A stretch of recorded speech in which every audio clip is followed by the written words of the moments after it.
Day 101 of the war seemed to begin in a rather dangerous state after day 100 because overnight a series of things had happened. Hezbollah had launched a series of rockets into northern Israel. They don't seem to have done any damage, certainly no casualties. But in response, the Israelis went to Beirut. They'd always said that they might. The Americans had said, don't go to Beirut, but they did. They went to the Dahaya area, the southern suburb of Beirut, which is the Hezbollah stronghold, and they attacked it. And because of that, the Iranians then did what they said they would do in that case, and they attacked Israel. And they sent a number of missiles to places like Tel Nof and particularly Nevatim. Nevatim is quite interesting because Nevatim is quite near Dimona, which is the nuclear plant, and all of Israel's nuclear stuff and its main Air Force base is at Nevatim. And the fact is, the Iranians were making a clear point here. They were sending ballistic missiles.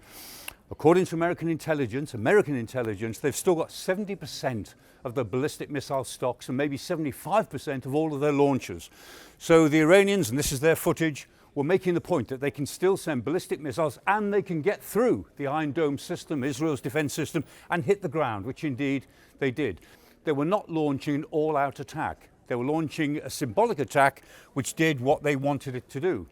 And as a result, the Israelis then did what they said that they were going to do, and they struck Iran. Now, they struck Iran in more places, so they went for Tabriz and Karaj and Tehran and Isfahan and Mashhad, which is in the south. And Mashhad, they said, was a petrochemical plant that produces fuel for ballistic missiles, quite likely. But again, the Israelis didn't do all of the things that they said that they might do.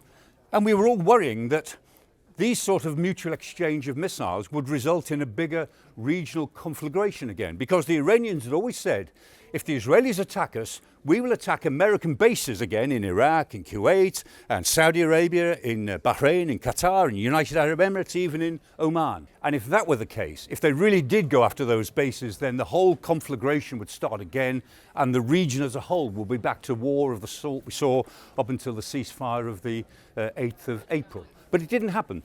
This afternoon, the Iranians said that they would not attack Israel any further as long as Israel did not attack them. And about an hour later, the Israelis said, well, they will not attack Iran any further as long as Hezbollah did not attack or send any rockets from Lebanon over the border to northern Israel. So both sides have stood back.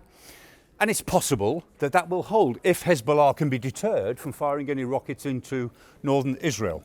Which brings us to the situation back to, in a sense, where we were. President Trump is trying to make sure that both sides restrain their actions against each other. Netanyahu, you must not go to Beirut again. You must not attack Beirut.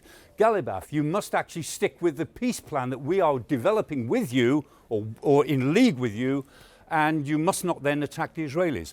President Trump is trying to maintain this sense that there is progress in the talks. Whether there is or not, we don't really know. All of them are playing brinkmanship. All of them are playing for time and trying to bluff. And above all, President Trump is trying to buy time for his deal. If it's close, we're not sure, but to buy time for that deal to work. In reality, he probably doesn't have as much time as he says he's got, but today, maybe, he's bought himself a little bit more.